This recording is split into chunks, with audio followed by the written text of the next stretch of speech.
ജാതിമത ചിന്തകൾക്കപ്പുറം ഭഗവാനും ഭക്തനും ഒന്നാകുന്നു എന്ന പ്രത്യേകതയാണ് ശബരിമല ക്ഷേത്രത്തിൻ്റെത്. ഇത്തരം ഭേദഭാവങ്ങളെ ഇല്ലായ്മ ചെയ്യുന്ന തരത്തിലാണ് ഇവിടുത്തെ ഓരോ ചടങ്ങുകളും.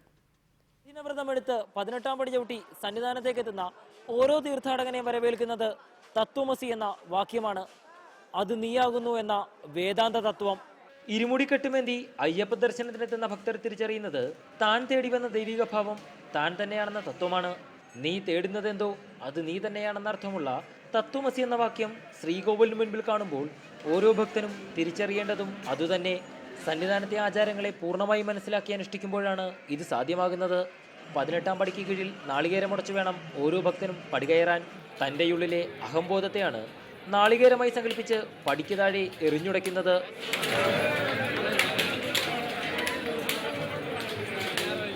അഹംബോധം ഇല്ലാതായാലേ ക്ഷേത്രത്തിനുള്ളിലെ ചൈതന്യം നീ തന്നെയാകുന്നുവെന്ന തത്വമസി പൊരുൾ തിരിച്ചറിയാൻ കഴിയൂ. ഭക്തൻ ദേവനിൽ വിലയം പ്രാപിച്ചാൽ പിന്നെ ജാതിമത ഭേദചിന്തകൾക്ക് സ്ഥാനമില്ലാതാകും.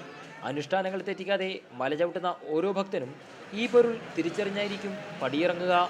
ക്യാമറമാൻ ഷിജു ചവറയ്ക്കൊപ്പം എസ് ശ്യാംകുമാർ, റിപ്പോർട്ടർ, സന്നിധാനം.